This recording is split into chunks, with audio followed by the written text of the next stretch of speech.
Hi guys, I want to give you an overview of assignment number 1. It's the strategy assignment. This assignment is in 2 parts and it's based on chapter 3.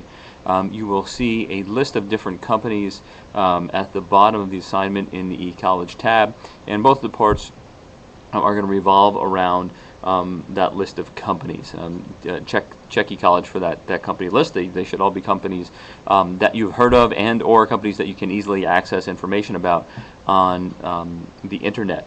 The first piece asks you to, from the companies below, identify and describe the brand author types. So we were looking for examples of brand authors in popular culture, brand authors as customers, and brand authors as influencers for each of those companies that are listed. And to give you an idea of what we're talking about, for pop culture, for example, for those of you old enough to remember the movie E.T., Reese's Pieces were written into pop culture, a new candy similar to M&M's but were peanut butter filled. E.T. was eating them in the movie and they became pretty much an instant success. Something more recent, and I would say a great example of pop culture phenomena, is the fact that the word Google is not only a company name, but it is now a verb. It's not unusual for us to hear people say, just Google that. And that happens from people that are grade schoolers to people that are senior citizens. So that's a way that we see pop culture and brand authors collide. The fascination with things like food trucks and pawn shops based upon popular TV shows on cable TV, nonetheless, are examples of how pop culture has created brand authorship. When we look at customers as brand authors, we have a lot of places that we can look, and it's more prevalent now with the advent of the internet. Where we talk about things like brand rating sites. Even on normal e-commerce sites, something like Amazon, you can go and see how the customers themselves have promoted the product. You'll see ratings on there. You'll see write-ups about the product. Same goes for movies and pretty much just about any product that you can think of. There's even several sites that are blogs and rating sites about things as obscure as beef jerky. So a lot of things you can look for out there. And when we look at influencers of brand authors, these are famous people or institutions that have something to say about a particular subject. I can think of David Zinczenko from Rodale Publishing, who wrote the book Eat This, Not That. He's frequently on the morning talk shows and on cable TV some, and writing articles in different periodicals to talk about what foods are good for us and which are not. And obviously that is adding to the story of the brand, right? It's assuming that every brand, in fact, has its own story, and that these 3 different types of brand authors continuously add to that story. So that's what we're looking for there.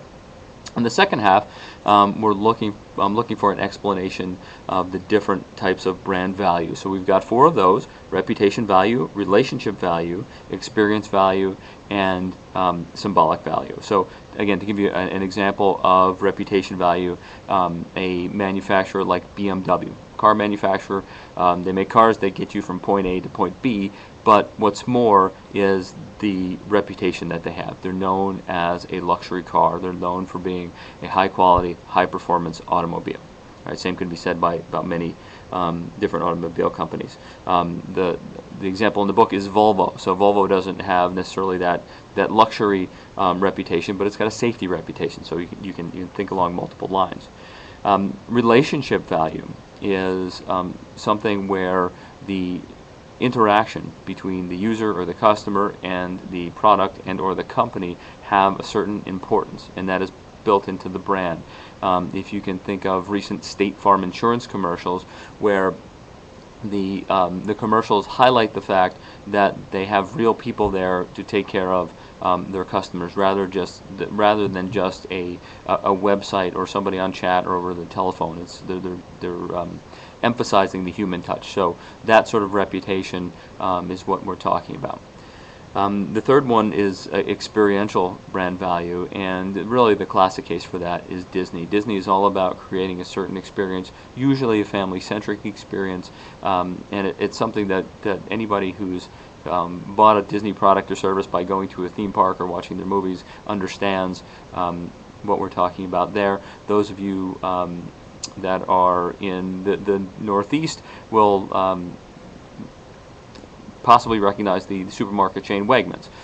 Yes, they sell food, but if you walk into a Wegmans store, they've got a very sort of open market, almost restaurant-y atmosphere to it that adds something to the shopping value. So there's an experience there rather than just going and pulling things off the shelves. You're having a culinary or social experience. The final one is symbolic value. What does the brand mean? What does it say about us? So perhaps you've got a polo shirt with a polo pony on it and a Ralph Lauren tag inside. There's some symbolic value there. That wearing of that particular brand says something about you, says something about your style, perhaps says something about your affluence. Perhaps an expensive watch, something like a Rolex or a Movado or one of those big brands. That is a statement of who you are. It's a symbol of your status, especially these days when most of us can tell time via our cell phones or our computers. Wearing a watch is really more of a status symbol than anything else.